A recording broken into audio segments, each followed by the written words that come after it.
Today, we have my friend McKenna. She went to high school with some of your favorite guests, Daniela and Cami, and when she moved to Nashville years ago, she became one of our very best friends. Since, she has moved back to Dallas, but we are all crossing our fingers that this new love that y'all get to hear about might just bring her back. So I can't wait to dive into this episode with y'all. Oh my gosh, you guys. What a treat. We have my friend McKenna with us today, and I just have to go ahead and let you know she has been up since 4 a.m. for all of you beautiful people. I flew her in for this conversation. She was actually in town like a week or so ago, and we tried to make it work, couldn't do it, and I was like, I need her to be on it. So I'm going to just bring her back, and she flew into Nashville for the day to come and hang out with you guys and myself. I needed to be here. I'm so honored. I'm honored. I'm so honored. I'm honored. Okay, tell everybody about yourself, where you're from. Tell us your story. Well, hello everyone. I'm McKenna and I live in Dallas right now. But I've actually been my kind of fun shtick story is that I'm actually from a bunch of different places. Was born in California, grew up in New York, lived there for 10 years. So there's some Northeast in me. When I was 15, so I was in high school when I moved, and then went to college in Virginia. Post-college, lived in Nashville for 5 years, which is where I met Kailey. Yeah. And all of our besties, a lot of the gals who've actually been on here on your podcast. And now I live in Texas. I moved there for a job about 5 years ago. And now I am engaged to somebody who lives in Nashville, and so I'm back and forth. So I basically live in 2 places now. Plot twist. She might be coming back, everybody, which we love to see. We'll see. We love to see it. She is engaged to someone who actually tours with us. Mm-hmm. So would you please tell us the very cute story that I got to witness of love at first sight, essentially? Yeah. Oh, well, yeah. So I have been best friends with Daniela Mason or Young, since high school. And anyway, so she knows me really well. And I have also been in a season of dating and getting to know people and just, putting myself out there. And so I used to tell all my friends, hey, if you know someone, I would be open to being set up. So anyways, Daniela, I think I was here May 2022 for a wedding. And Danielle said, so I know this guy named Jordan Flower who I feel like you just need to meet. And I was like, okay. And I had been used to people saying, oh, let me set you up. And it just never turned out. And so I was like, why don't you try to figure out how to get us to meet. And he lived in Nashville, I lived in Dallas. And so I was like, let's see what happens. So I never heard anything. And then she came back to Dallas for something and showed me more pictures of him, was talking more about him and saying, I really feel like you guys need to meet. And I was like, well, let's figure out how to make this happen. And so I think Russell was having a show at Choctaw in Oklahoma, in October of last year or September. And I decided to drive out to hang out with y'all, hang out with Daniela, and potentially meet this guy named Jordan Flower. Who works on our touring team. Yes. Have we said that part yet? I feel like we might not have remember. said that. Yeah. He works. So he tours with us, and he's one of our crew guys. And he'd only worked for us, I don't know, a few months at that point. It was pretty new. Well, what's funny is Daniela was trying to get me to come out to a show, I think in July or June, right when he started, maybe he was technically auditioning, to see if he was a good fit. And Danielle was like, oh, come out to such and such show. And I was like, if he's seeing if he's a good fit, I don't want to get out there and be I was like, let's just wait. So it wasn't until September, and then I came out. I remember I was on the tour bus with y'all, and I remember getting off the tour bus and he was sitting in a circle eating dinner with y'all. And I just went up and I said, hey, I'm McKenna. And I just shook his hand. I have a pretty firm handshake. And so we talked. I talked about lacrosse. We're both from the Northeast. We had a lot of things in common. And then after the show, we were hanging out in the casino and just talking and chatting. And at the end of our chat, he asked for my number. And so the rest from that is history. Like he called me a couple times. Over the next month we talked, and then he drove to Dallas to take me on a date. And really the rest is history. Yeah, it was the lacrosse moment for me. And I was like, wait a second, what is happening? How do these two have this thing in common? Yeah. And I mean, it's probably more common than I know. I just don't know people who play lacrosse. And Yeah. he's a lacrosse coach. Yeah. I did not know you played lacrosse. And Oh, we've yeah. been friends for Ever. over a decade. Well, for like I think I played like 8 years when I was growing up. I'm or like, something. how did I not know that? And it's like a Northeastern thing. It's Yeah. like, it's not really in the South. Like only if you're from the Northeast do you really get like, oh, this is like, lacrosse is like a big deal. Like lacrosse is to the Northeast what football is to South. So like the fact that we checks like out. both, it was just like a moment. Yeah, it was a moment. that I we watched the moment. Yeah. And I was like, I love live action Yeah. love stories, Yeah. you know? Like seeing them in real life Yeah. is magical. And I wanted to have you here today because I feel like you stewarded being single so beautifully. Thank you. Like you said, you put yourself out there. You're like, I am yeah. McKenna. And like that's brave yeah. and scary. Mhm. But like you weren't settling. no. Obviously, Yeah. you're here today. Yeah. And so I want to talk all things dating. I want love it. your advice. I want things you learned. yeah. Just tell us everything. And it's funny because it's like, it's so unique to every single person, like Mhm. dating, because I know people that are like, yes to dating apps. I know people that are like, have sworn off dating apps forever. I know people who've like met their match on dating apps. I know people girls or women who ask guys out. I know girls who are like, no, I will be pursued. So I feel like there's a whole like, it's different for every person. I think that's like what I learned. So anything that I like share is I would say is like what has brought me success in my experience. Also things that I've like learned. So like for me, so for, you know, anybody listening, like I'm in my 30s. And I have been like part of my like past season was I dated pretty like frequently, monogamously, but like frequently. And then I had like a 10-year season after I met the Lord where I didn't date at all. Like I was just, and it wasn't like chosen singleness. It just kind of happened. I was pursuing the Lord, getting to know him. I became a Christian later on in life. So when I was 20. And so I had like a lot to learn and a lot I don't know. I had a lot to learn about God. And so for me in that 10 years, I feel like this is kind of what set me up for my 30s is I just like really went all in learning about God and learning about myself. And that is like, I think the number one piece of advice that I would give to any woman, whether you're, 20 or 30 or whatever, 40. I don't even know if I could speak to the ones that are like 40 only because I'm not there yet. But I feel like the best thing that I have done is like gotten to know myself really well and the Lord. And like, because now that I'm in a relationship and even in like seeking out relationships, like I knew what was right and what was wrong because I know myself really well.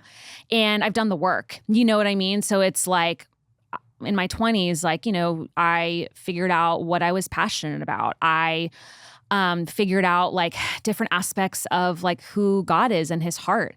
I figured out like, what do I like? What do I hate? What do I want to do for work? Like, who are my friends? Who are my community? Like, how do I want to serve God? Like, so it's just like, those were things that I think cultivated in my 20s that have nothing to do with another person, another man, that I don't know, that when I became 30, I was just like, I don't know. I was just like ready to, I've always been ready to find someone. I think that's the other thing too, is like, it's not like I've never had a desire to meet someone or be married. Like that desire has been something I've had since I was a kid.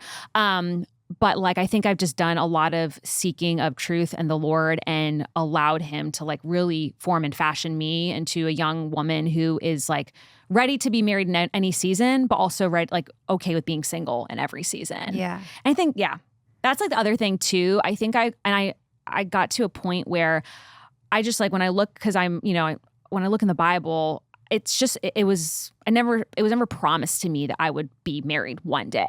Like it's not like it's not like obviously Adam and Eve, like marriage is something that God like loves and like he's created. And but Paul, like one of the fathers of our faith, says like be single and pursue singleness. And like if I would say for you to do anything, be single. But yet like so there's not a promise. And so I think without losing hope, I just always like purposed in my heart, like this might never happen. And I have to be okay with that while still holding on to hope. And so I just had to hold that tension really as best as I could. You say that so lightly. Like that's not like one of the greatest like struggles to balance both hope and holding something loosely. Like it doesn't matter if it's singleness, if it's career goals, if it's children. Totally. Like being like, you know what, you actually haven't promised me any of this. 100%. But I do know you've given me this desire in my heart. Yes. And so I'm going to go off that like you desire to give me the desires of my heart. But you're right. There is no like, it isn't one of the promises. It isn't like tithing. It isn't test me in this. It isn't something that you can be like, you know what, God, you told me, unless you've received prophetic words and like God has said, then you get to stand on something. But even still, even if it's not in the Word of God, you got to hold it loosely. Yeah. No matter what it is. Yeah. And it's like the more I like just have grown with God, I realize that like the promise we have is Him and His presence, and that He will always be there. He'll always be with us. And so that's always the thing I've held on to in the tension of, I have you, Lord, and I also want to be with somebody, but it's not here yet. And someone I listened to, talks about that there's truth in the tension. So it's like, okay, so like the first two people created were married, and yet Paul says, I wish that no one would be. I wish you would be single. So it's like, okay, where's the truth in that tension? And that's where I've asked really the Holy Spirit to just fill in those gaps and be comforter. Because don't get me wrong, like there have been seasons of really intense heartbreak and pain and just like walking through the Lord in the valley and on the mountain, like in relationships, like, you and I, you mentioned earlier, like we've been through a lot of different seasons of me dating. Some of them were good and some of them were bad. And it's like, I think too, the thing I've like seen throughout it and what's been constant is God's presence. And that's what I've held on to. And, I remember just in seasons of intense heartbreak, I was actually when Jesus has shown up to me in like the clearest. Like I think about Jesus in the Garden of Gethsemane, the suffering servant, and he talks about in his high priestly prayer, Lord, my desire is that they would be with me where I am. And that's like the last thing he prays. And it's like, oh Lord, like when I draw near to you, it says he draws near to us and he's near to us in our brokenheartedness. And so as much as I like don't wish those seasons on people because they're so difficult and painful, it's like that is where I feel like I've sensed God the closest and the strongest, being my comforter and being my help. And so that's created history with God. And like, they talk a lot about like, just the oil, like what is the oil of, his presence, and it comes through crushing and pressing. And so it's like those seasons are hard. And so for anyone listening that is, single, and is waiting and, there maybe isn't a promise of marriage, but you have that desire, like just know, I would say like any season of like trial or season of hardship, like you have the opportunity to draw near to God and he will draw near to you. Absolutely. That is like the sweetest promise. And when you brought up the Garden of Gethsemane, I actually was like flashed back to, I got to go there with Daniela. Oh, wow. Oh, that's right. Yeah. And this was long before Russ and I were married. And I remember of all the places we went in Israel, we were at Sea of Galilee. We were at like an example of the tomb. No one really knows where the tomb, right? You're at all these places, but you're at like, you're in Capernaum. You're where he delivered the Beatitudes, like all these beautiful places. But we were in the chapel at the Garden of Gethsemane, and there was a rock in the middle. This church is built around a rock in the middle. And a lot of the nuns come in, and there's actually like these metal thorns around it that they like press their hands into. It's really intense, honestly. Yeah. And I sat there because I was documenting the trips, right? So I didn't fully get to always experience each place because I was filming other people experience it. And that was one of them where I was like, I obviously did my job, but then I put the camera down. And it was time to go. And they were like, we need to go. And I just started bawling. And I was like, but I don't want to leave you. And immediately he was like, you're not leaving me. I'm in you. I'm not here. Yeah. And just what you were saying of like how that is the promise. Like we will carry him with us no matter where. And that was a moment that I had a line in the sand kind of thing of like, you're not in Israel. You're not in this place. You're not in that place. Like you promised, you're in me. Yeah. Which is the most humbling, insane. I know. I have chills. Yeah. And like, I love our church has a song that's like, Holy Spirit, come and rest upon the Christ in me. And that just like, there has to be an infilling. Like there always has to be a drawing from the well of like, I want all of you. And it's a choice. And you can 100%. There's a spectrum of how much you got going on. Yes. How much of the Lord, are you overflowing with the Lord or are you not? 100%. And there are plenty of times that I am not. Yeah. But that was just one of those moments where I was like, oh, this is a shift in mindset for me for sure. Yeah. Because that's what he promises. He does not promise so many things that we as Christians are like, well, I'm going to have this because I believe in God. Yeah. And that's just not true. Yeah. Well, and it's like Western Christianity. I mean, it's like very like performance based. It's very much give and get. And so it's just already this mindset. We don't consumer like focus. So we don't even realize that we're like, oh, if I do this, I'll be blessed with this. Or you know what I mean? But it's like, no, like you said, like Christ is within us, you know, and you're right. Like we need that. And I think that's the thing too about singleness and waiting well and dating well is just realizing that like we have Christ within us no matter what. Yeah. And the Holy Spirit. And I feel like you said, that infilling, the Holy Spirit has been like, it says he's a teacher and a guide. And really throughout like my 20s and 30s, like the reason I know the Holy Spirit is because of you. I don't know if you know that when you invited me to like the DMS. Discipleship. Yeah.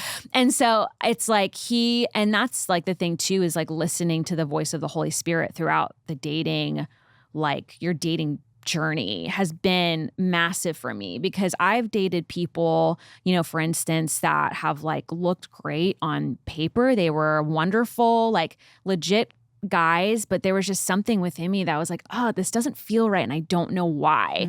And like, you know, so it's just been cool because it's like you said, it's like, okay, I don't have the promise of like a person, or maybe I do have a promise through dreams or words, but it's not here yet.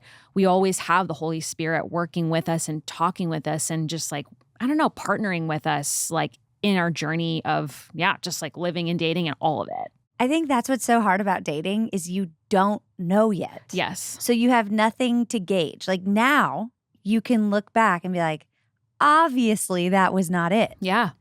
But you're just flying blind, honestly. 100%. When you're dating before you find your person. Because Yes. you're like, well, they say you know when you know, but what is knowing when you know? Totally. And like, what would you say? Did you know that you know? Like how soon into being with Jordan did you know that you knew? So it's so funny you mentioned that because like I would always get so frustrated when people would be like, well, you just know. Because I would date, again, like we talked about, and I'm like a firm believer that like you have to put yourself out there if it's your season to date, right? So sometimes the Lord hides you and he just wants you and him and you like, it's not your time to date. So it's like, but if he said, okay, like, and he's released you to go and like put yourself out there, which I also feel like, you know, you're not going to find someone unless you put yourself in places to meet people. Yeah. Right. Good. So I would, you know, be putting myself out there, you know, what that looked like for me.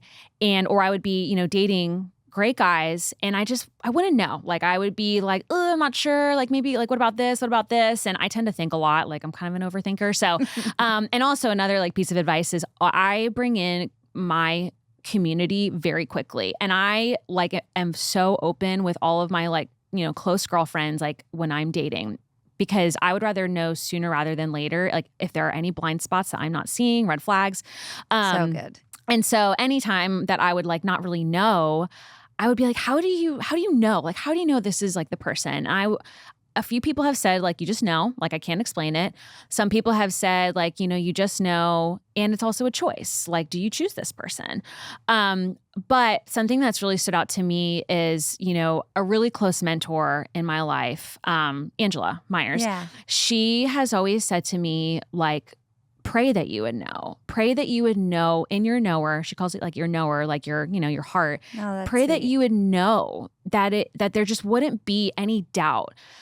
And I just had to trust that when that time came, I would know. And the other thing that I also prayed was that he would know too, because I wouldn't want to be in a situation, I have been, where like, I'm like, okay, wow, I really like this like one guy I'm with, but like it's not mutual. And like, again, it's a choice too, right? And so I would always pray like, that I would know and that he would know. And when I met Jordan, of course, I have like a list of like three or four deal breakers or things that I'm like, these are things that this person has to have. Like, and then I want to have this like knowing, right? And so I met Jordan and we talked for like a month. We just got to know each other. I was like, I really like this guy. He's easy to talk to. We have things in common. He cares about things I care about. Like, I care about things he cares about. And he was different than anyone I'd ever dated. So there's a couple things, but then it was when he came and he took me on a date. So one of the things too is like, I pray for, confirmation, like from close friends. And I remember I was just like in a season where I was like, I'm used to really like kind of bending over backwards, kind of going above and beyond when it comes to dating relationships. And I remember three of my friends, and one of them being my mom, separately to me said, I just feel like you need to let whoever that person is pursue you. Like, don't bend over backwards. Obviously, like, make yourself available, respond, but don't. And the thing about Jordan was he pursued. Like, I never had a question in my mind that like he wasn't for me. I mean, he drove to Dallas to take me on a date. You know what I mean? Like from like Tulsa. Yeah. So it's just like I never, every step of the way, he was just solid. And it was after, I think like, and then he came to visit in Dallas, took me on a date, came back the next weekend, got to meet some of my friends because I had a lot of like friend hangs that weekend planned out. I put him in my community really quickly, threw him in the fire. And like 10 days after we had went on our first date, he like asked me to be his girlfriend. And from there, it was just like, I feel like in my heart, I remember waking up that morning and being like, there's just something different about this guy. Like, I really feel like this is different. And then it was when, and that, we had to meet each other's friends and family and all that, like all those things had to come into place, and they all did really quickly. And I basically knew by Christmas that he was the one I wanted to marry. And I was like, I wonder if he feels the same way. And turns out he did, because now we're engaged. So I would say like, yes, like there is a knowing. I would say pray for it. And it's true. Like you'll know, like I just knew, and I can't explain it. I just know he's the person I want to spend the rest of my life with. Oh, so now I have chills.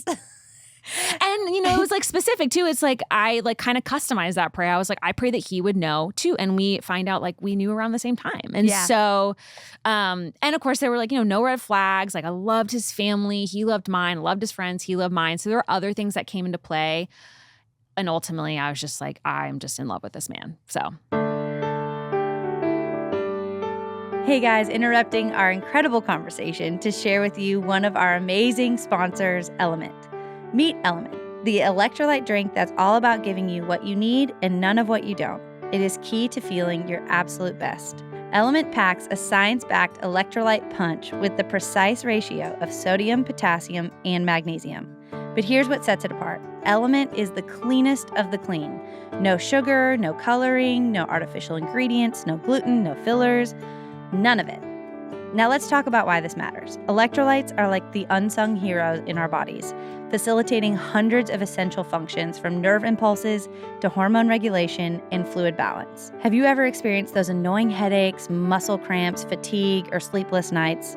I sure have. LMNT can prevent and eliminate these symptoms of electrolyte deficiency. Here's an interesting fact. When you sweat, you lose a ton of sodium. And when sodium isn't replaced, you are left with muscle cramps and fatigue. LMNT is the perfect antidote to your dehydration. I found the packets are such an easy way to stay hydrated with our crazy schedule, traveling, and always on the go. Remy even loves it too. Right now, LMNT is offering a free sample pack with any purchase. That's 8 single serving packets free with any LMNT order. That is the best way to try all 8 flavors or share LMNT with a salty friend.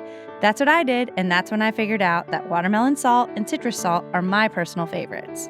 Get yours at drinkelement.com/coffee. This deal is only available through my link, so you must go to drinklmnt.com/coffee. Element offers a no questions asked refund. Try it totally risk-free.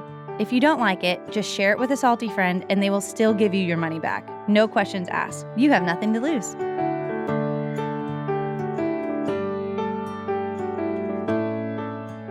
Also, I want to share with you one of our super awesome sponsors, Hatch. Taking care of ourselves is so important. Healthy eating and exercise are often a focus, but something just as important that a lot of people overlook is making sure to get quality rest. With the Hatch Restore 2, take control of your sleep habits and wake up feeling your best. Your Hatch is more than just a gadget, it's your bedside sleep guide. It gently teaches your body when it's time to sleep and when it's time to rise using light and sound cues. But that's not all. Hatch goes above and beyond. It guides you through meditations and mindfulness exercises that transform the moments before and after sleep into restful rituals. It's all about creating a holistic sleep experience. With Hatch, you'll experience deep sleep with white, pink, or brown noise and other soothing sounds inspired by nature. Hatch wakes you gently with a sunrise alarm clock that supports your natural circadian rhythm. I personally don't need the alarm clock feature, considering my alarms are two really cute boys, but I am obsessed with the brown noise sound machine and the softly lit clock that helps me know during late night feedings what time of night it is without having to touch my phone and see any other texts or notifications that might distract me. Right now, Hatch is offering our listeners $20 off your purchase of a Hatch Restore 2 and free shipping at hatch.co/CWK. Sleep deeply and wake gently with the Restore 2. So go to hatch.co/CWK to get $20 off.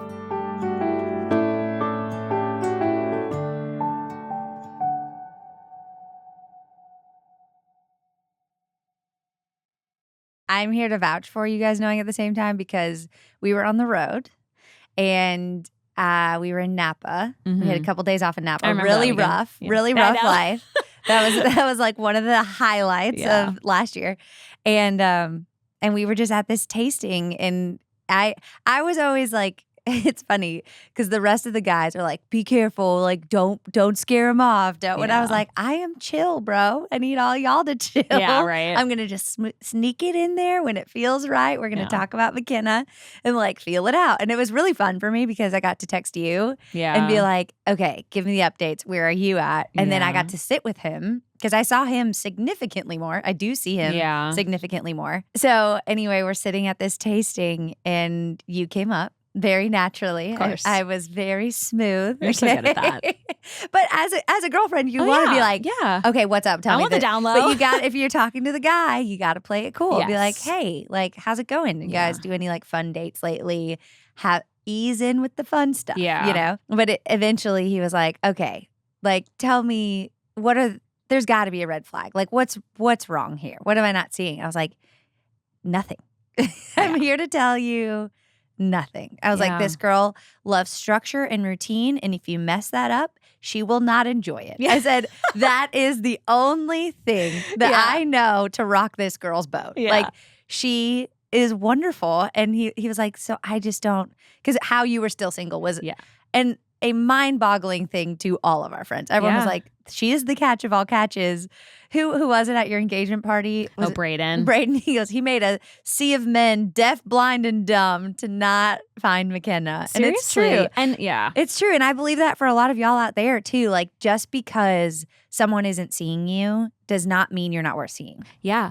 And that's the other thing too, is like sometimes God hides us. Yes. And it's not to like torture you. It's to like protect you. It's to lead you and guide you to the person that is supposed to be your person. Because you even talk about like, don't mess up with my structure. And like, there are aspects of Jordan where we're very different. And he goes so much with the flow, but he's like my perfect complement. Yeah. Like, he challenges me to like chill out a little bit and to go with the flow and have fun, you know, and to like, so it's like, you know, you talk about that. And it's just funny because it's like, he's the person I needed that I didn't even know that I needed in so many different aspects. And God knew that. I didn't know that. Yeah. You know? And that's the beauty of waiting and what you said of knowing who you are. Yes. Because then someone can come alongside you and compliment you instead of commandeering you. Totally. Because that can happen. If you don't know who you are, you'll just become whatever that person needs or wants you to be. And like full disclosure, like in earlier seasons of dating, I've done that. And it was suffocating for the guy. And it was like heartbreaking for me. It just being insecure. It's like, and those are things you work out over time. Like God like works those things like kind of out of you and fashions you to be formed into the woman he's made you to be. Like, and it's like when you've met that person and you're ready, like within and with God, like there's like no stopping you. And that's the other thing I prayed was just like, Lord, like work out everything in me. Like obviously we're not going to be perfect when we meet, but work out everything in me that like you don't want me bringing into a marriage, because I just always had a sense that like when I met my person, we would just soar, you know, like we've both done the work. We've like both figured out like our baggage, you know what I mean? Like therapy, like major proponent, you know? Yeah. And it's like, so it's like when you meet that person, you're just like ready and they can come alongside. You know, and it's not like, you know, I don't need somebody, you know, like I want someone, but like I don't need somebody. I'm like complete all on my own. But it's like when you've met that person, it's like they come alongside and you're like, oh, cool. Like we get to run together. Yeah. And of course, like too, like being in love is like the best thing ever. You know, it's like you found your person, your best friend. Like, so there's aspects of that too that is like that are wonderful. But I really like am a proponent of like doing the work like in the season where you're single, so that when you're not anymore, you're just like ready to go and grow. Because life, same thing. We're not promised that we'll have them tomorrow. Totally. You know? That's and so true. Like no matter what, even when you find your person, there's no promise that you're never going to lose them or you'll never be alone again or any of those things. That you truly need to know who you are. Yeah. Whose you are. That you are loved and like fully loved on your own. Yes. And you don't need some guy to do it, because he will never fill the pieces of you that like God is supposed to fill. Yeah. And the pressure that puts on a guy. Oh yeah. It's impossible. And I remember that in our little friend group in college, like I was definitely on the more lenient side of the dudes. And so were you, like, because we had a lot of guy friends. You had a lot of guy friends in high school. So did I. And so I think when you're friends with guys, you're like, oh, they're not on this pedestal. Yeah. That you think the perfect one exists. Totally. Right? Like 100%. you had a sister, but I had brothers. So I really knew there's no pedestal. Like I'm like, there is one Jesus. Yeah. There's one perfect guy. Yeah. And I don't need these guys to be perfect for me, because they never will be. Yeah. You know, and I think that saves so many arguments and disagreements in my marriage, in my friendships, in all of that, because I'm not expecting any person to be something they can't be. 100%. And it's like Jesus is like really the only perfect one. And it's like and I feel like, I don't know if you feel this way or felt this way, like in singleness, it's like you have all this time to figure out what that even means. Like because it's like we have this like longing, right? Like we have a longing, a desire, like it's in Genesis, like to be with our husband. But like that longing is actually meant to be fulfilled by the perfect one. And it's like we have this season of singleness to discover like, what does that even mean? What does that look like with the Lord on our own?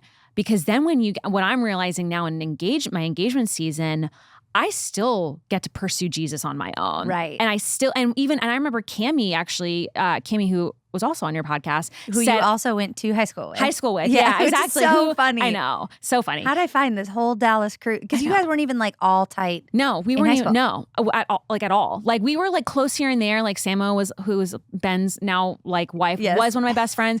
But we're more best friends now than we ever were in high school. But like the Lord used those seeds to like, for them to be community in my later life, you know? Yeah, so wild. Yeah. So I remember Cami saying like one time, like you still have a relationship with Jesus that's all your own when you're married. And so that's like another piece of advice is like figure out like how to pursue Jesus and be pursued by him when you're single, and you carry that into engagement season, into marriage season, because you're right, that man like here on earth is never going to fulfill your desire. Like you know what I mean? Like to an extent, but like never to, it's like, I remember my pastor's wife talked about like, as women, like we have this longing, this craving, like whether it be for like this love for your kids or your love for your husband, and like they will never fulfill it to the extent that Jesus will and does. And so I feel like singleness is like the most perfect time to figure out like what that even means. And it sets you up for success to be a partner in your future married seasons. Right. It's like the love of your life is the Lord. This is the greatest piece of advice I can give. I hope for everyone listening that if the love of your life is the Lord, then everyone else is a companion. Yeah, it's so good. And it's so good. Everyone else obviously comes second and all of that, but it's only because they pale in comparison. Yeah. Not because like they're not worth loving or whatever. Totally. It's just they can never give you what he has given you or will give you or satisfy. Yeah. They're never going to be capable of it. Yeah. So like just let them off the hook, yeah. you know? And that's the whole goal is like, this is a companion for life. And a companion comes alongside you and just enriches your life. Like it just makes it so much better. But without it, you're not in lack because you already have everything you need. But it is truly one of the greatest gifts, obviously. Yeah. And it's so fun to watch. Like I'm obviously a real life like rom-com lover. Yeah. Like everyone on the show. I'm like, okay, let's talk about your love story because I think they're so important. And I think so many people can look at me and Russell and be like, well, I want that. And I'm like, do you though? Because we don't remember meeting each other because we were just like buddies in college. You know, it wasn't this epic moment of like, I mean, y'all knew within like 3 months of dating each other. Yeah. You got engaged within 8 months. Yeah. You know, like everyone's story is so different. Yes. 100%. As it should be. Yeah. And that's the thing too. It's like I tread so lightly when I talk about dating and singleness because everyone's story is so different. And if I'm honest, like one of the things like also is like, you have to like practice like guarding your heart too from like society says you should do, like in the sense of like I do feel like a lot of times, I don't know, I feel like marriage either is like looked down upon or it's like put on this like pedestal, right? So it's like you have to find that like in between.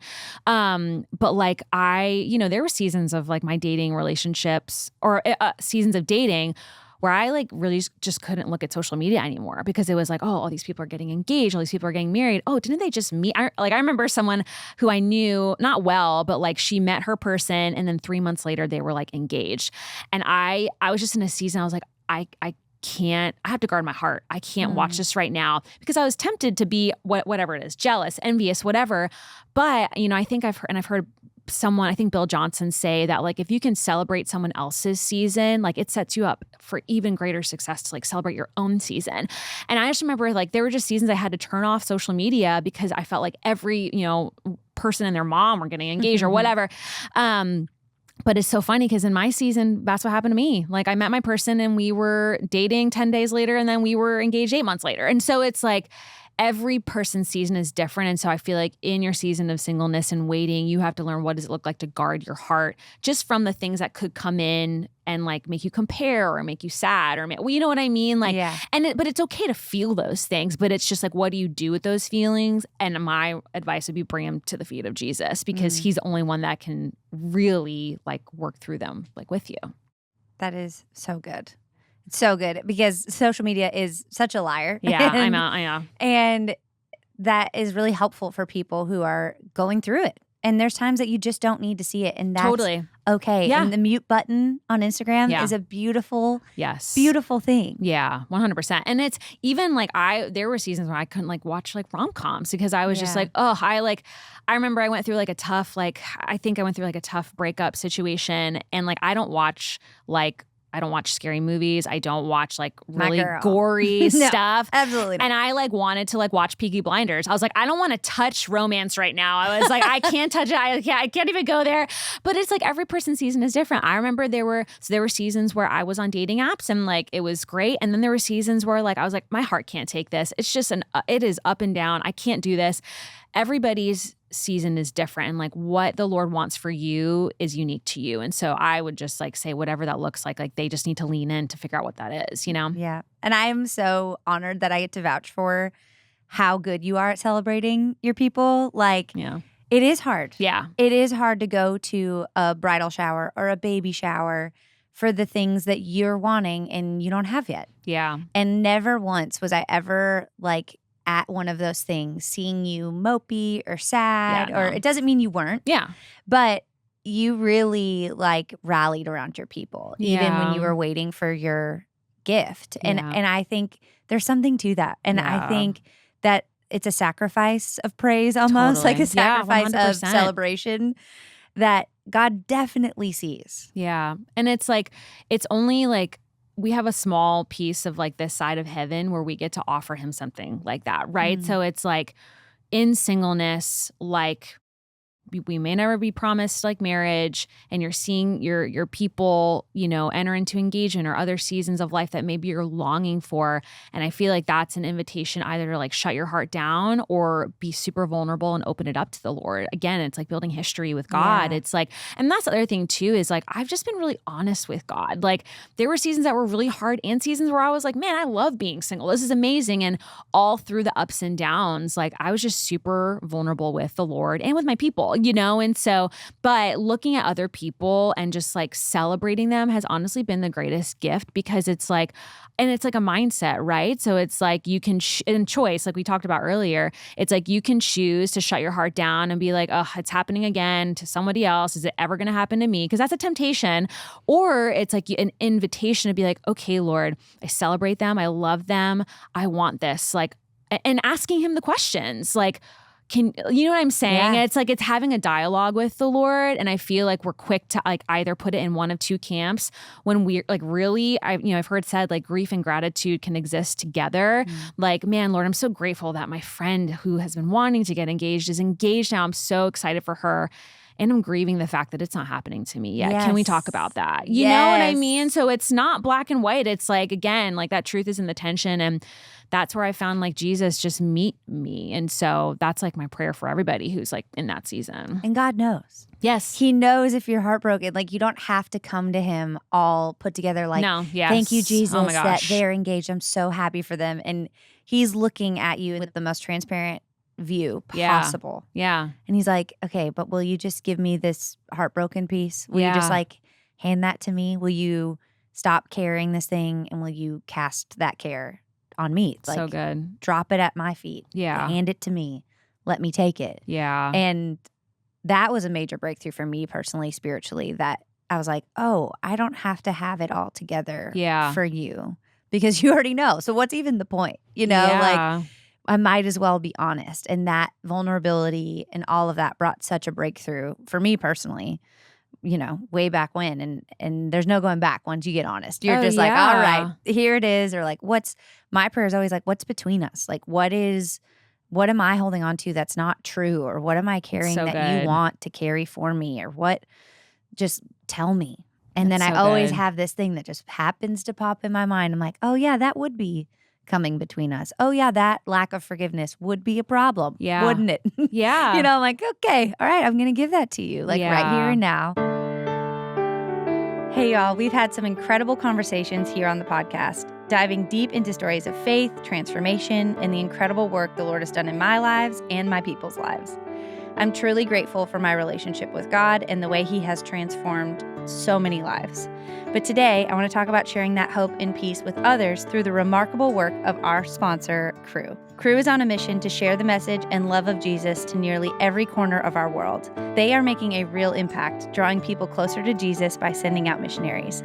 But here's the thing. They need something crucial to continue their mission, and that is Bibles in the local languages that they serve. I would love it if you would join me in helping meet this need. For only $21 a month, you can provide 3 people with Bibles each and every month.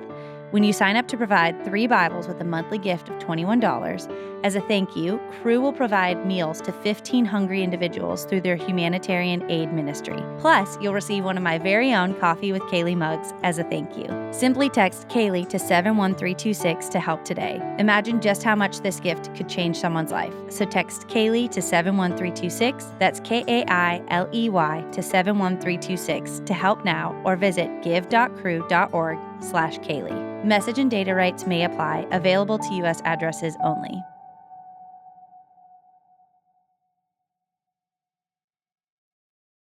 Before we go, though, I want you to tell the story because you did meet the Lord later in life. And I think that is really cool and unique to not grow up in the church and have all these already preconceived notions about who God is. Yeah. You really came in just wide-eyed and bright-eyed and bushy-tailed. Yeah. Just like, all right, Lord, let's go. Yeah.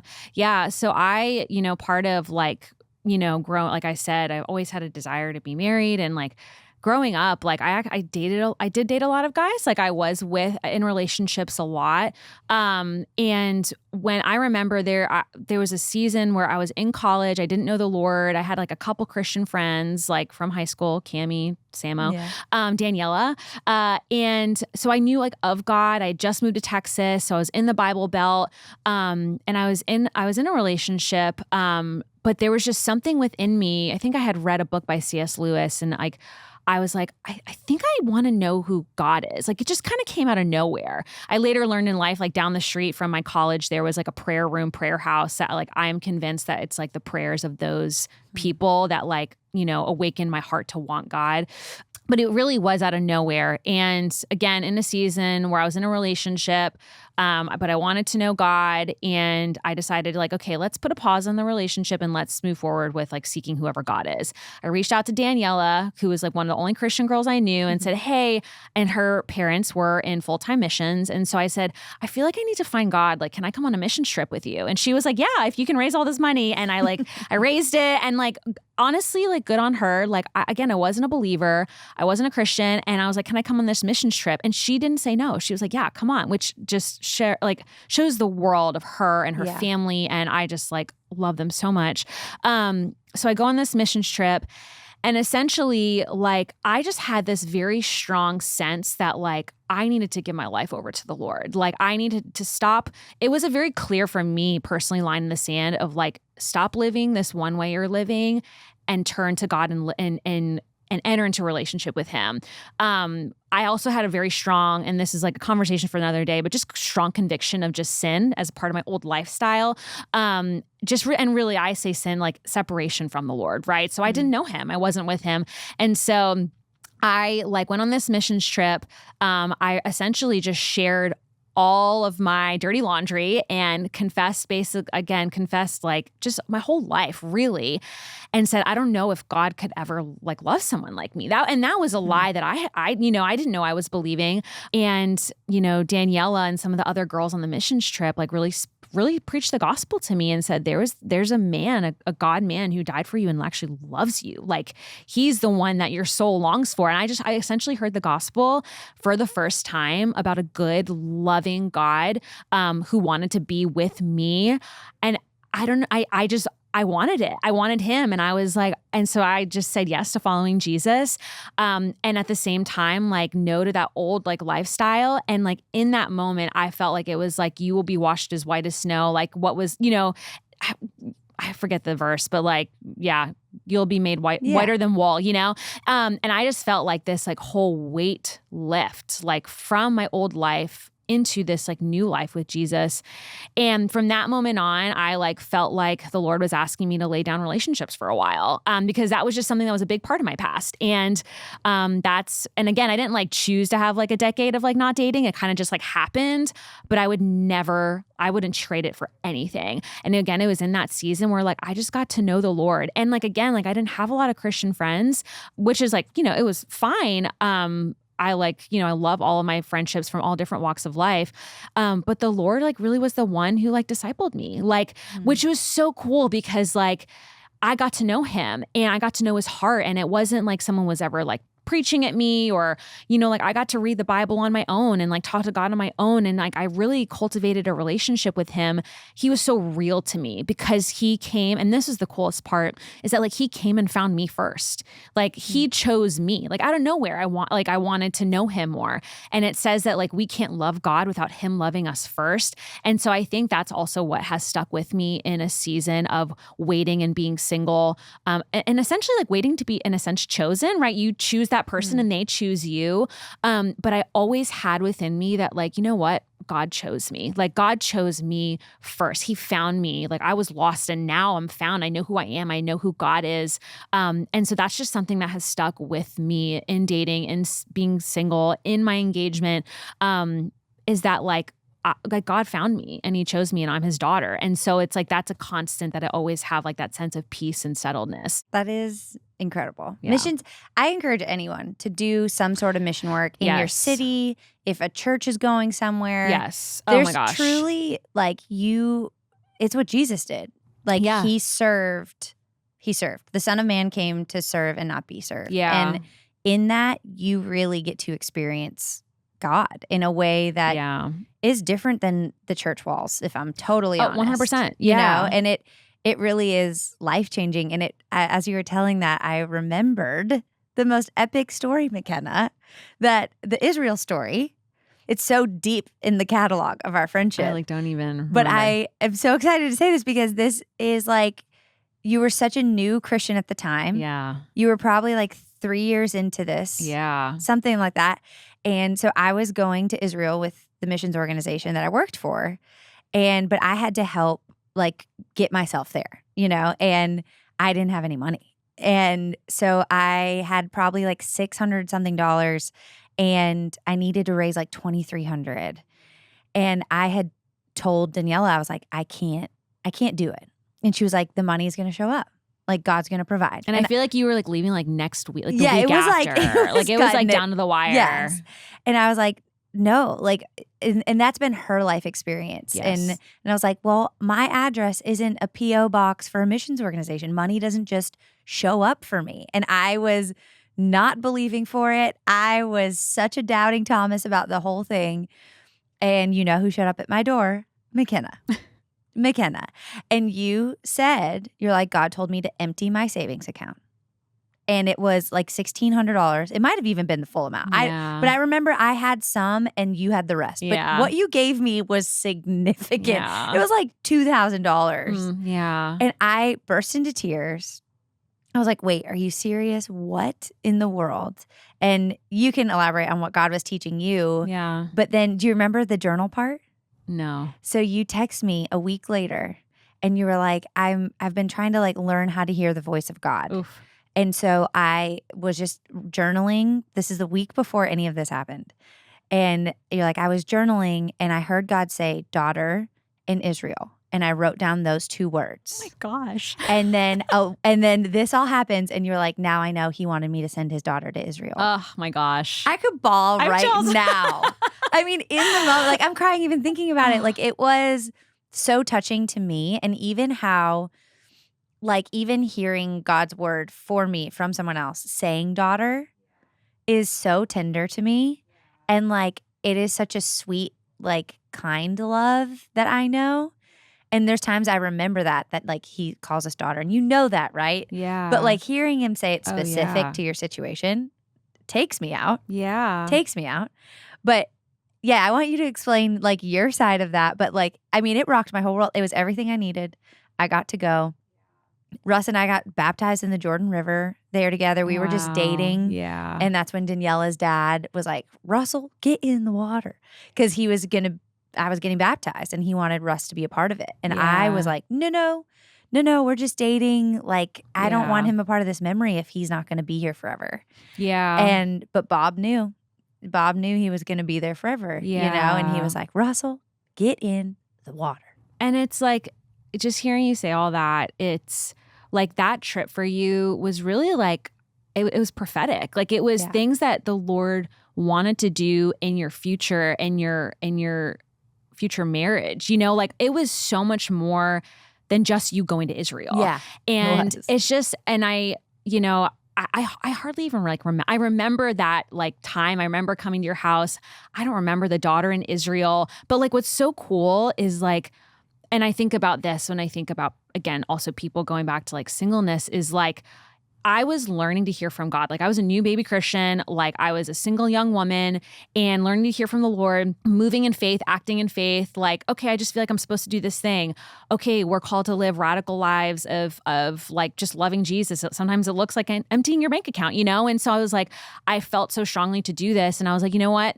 I don't have anything to lose. You know what I mean? And but you did though. You did. Emptying your bank account is terrifying. I mean, just yes. two girls just hanging out with zeros in It's their true. account. It's costly. I will say this. It's costly. Love is costly, right? And I remember just feeling like this is what I'm supposed to do. And like God's gonna show up. And like for me, I just like knew I wanted to obey God and I just like loved you. And I just like I want to be there for my friend. And like I'm always so big on like if I have the ability to meet the need, then do it, you know?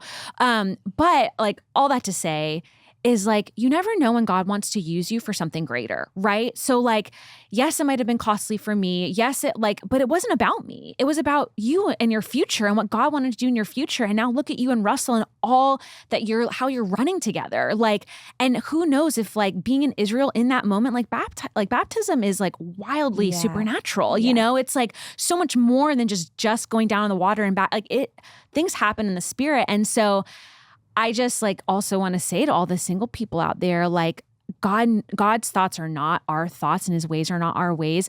So who knows like what he is arranging and doing and working through you now that is just like, it's so much greater than you. You're part of such a greater story, his story. You know what I mean? It's like getting that higher perspective.